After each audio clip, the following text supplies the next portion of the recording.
Oke, kita langsung menuju ke Mas Hanta. Kalau hasil survei Mas Hanta mengcapture soal kepercayaan publik terhadap pemerintahan itu seperti apa, Mas Hanta? Ya, Vita, memang kalau kita baca trennya ada tren penurunan dibandingkan pada bulan Juni Juli di survei-survei Poltreking maupun berbagai macam lembaga survei kredibel yang bisa paling tidak dipertanggungjawabkan hasilnya ada sampai 80%. Nah, di survei kami terakhir di angka 76,2%. Artinya memang ada tren penurunan.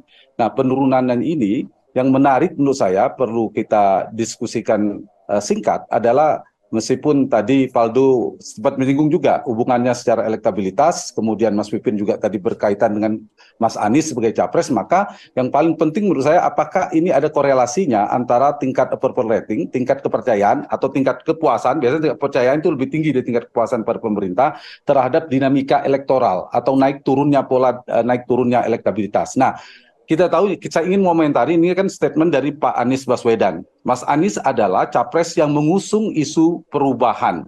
Dan kita tahu perubahan tentu berdiametral dengan isu keberlanjutan. Nah, dua ini yang bertarung. Karena itu, kalau kita belas secara singkat, yang puas itu cenderung adalah menginginkan keberlanjutan. Yang tidak puas biasanya perubahan. Itu terjadi dalam pakem dinamika pemilu, pilpres sebelumnya juga. Seperti Pak SBY, Pak Jokowi, dan seterusnya. Nah, korelasinya begini. Begitu tingkat kepuasan kepada pemerintahan turun, maka kecenderungan yang naik ada Anies Baswedan. Sebaliknya, kalau tingkat kepuasan kepada pemerintah itu cenderung naik, yang tertekan elektabilitasnya Anies Baswedan. Dan kita bisa lihat Mas Anies itu relatif sulit naik di beberapa bulan terakhir itu, hanya di angka 20-an% karena elektabilitas Pak Jokowi, tingkat kepuasan pada Pak Jokowi relatif stabil. Nah, begitu turun, memang di survei kami Pak Anies ada kenaikan 6%. Di saat yang sama ada penurunan tingkat kepuasan kepada Pak Jokowi sekitar 3-5%. Jadi tidak ambruk banget begitu kira-kira. Nah, tetapi yang memang menarik, yang kedua adalah bagaimana dengan kandidat lain? Kalau itu adalah hubungannya dengan Pak Anies, dengan kandidat lain. Karena ternyata Anies Baswedan naik, Prabowo Subianto juga naik. Ganjar yang trennya cenderung turun. Ternyata kalau kita belah, pemilih yang puas itu memang terbelah antara Prabowo dan Ganjar. Kepada Prabowo itu sekitar 40%, kepada Ganjar 35%. Itu lebih banyak ceruknya. Sementara ceruk yang sekitar 14-15% yang tidak puas, itu terbagi juga kepada Anies Baswedan dan kepada Prabowo Subianto yang relatif imbang. Jadi Pak Prabowo memang mendapatkan dua ceruk sekaligus. Di yang tidak puas, karena sisa pemilih 2019 yang lalu, sebagian besar sudah pindah ke Anies Baswedan. Kemudian masih dapat sekarang yang pelan-pelan memakan basis pemilih Ganjar Pranowo. Dan itu juga terbaca, kalau kita cross tabulasi di hasil survei, pemilih Jokowi itu yang pemilih Ganjar itu diambil sedikit demi sedikit oleh pasangan Prabowo Gibran karena faktor Gibran. Jadi polanya adalah Anies itu potensi mengambil basis Prabowo, Prabowo mengambil potensi basis Ganjar, sementara Ganjar yang kesulitan dalam menyasar ceruk-ceruknya. Nah, karena itu saya kira ini mungkin bisa menjadi antisipasi ya, baik Bung Faldo maupun Bung Pipin.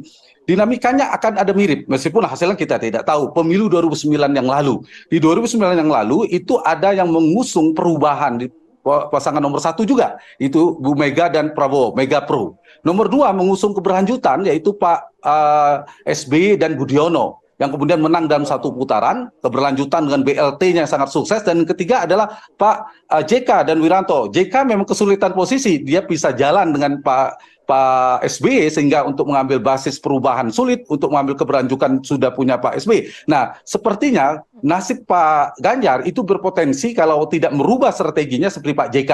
Jadi mereka juga bisa jalan antara Pak Jokowi, katakanlah Prabowo dan Ganjar yang hampir bersatu, ternyata juga bisa jalan. Jadi ada kemiripan. Karena itu kesimpulan sementaranya, saya ingin mengatakan bahwa bagi Mas Pipin, kalau berusaha membangun kemudian narasi maupun diukur dalam persepsi publik, kemudian tren elektabilitas, tren kepuasan kepada Pak Jokowi semakin turun, maka potensi Anies untuk masuk putaran kedua semakin besar. Nah, itu bagi indikator Faldo, penurunan bagi itu seperti apa, Pak Mas Prabowo, Hanta? katakan dari Ini pemerintah dulu ya, bukan mungkin harus Faldo, dijawab, Mas Hanta. tapi Mas Faldo juga pendukung Pak Prabowo tentunya. Nah, di sini kalau ternyata tingkat kepuasan kepada Pak Jokowi tinggi, maka ini berpotensi di Pak Prabowo semakin naik juga. Jadi kalau 2 putaran dalam konstelasi seperti ini Prabowo dan Anies berpotensi maju.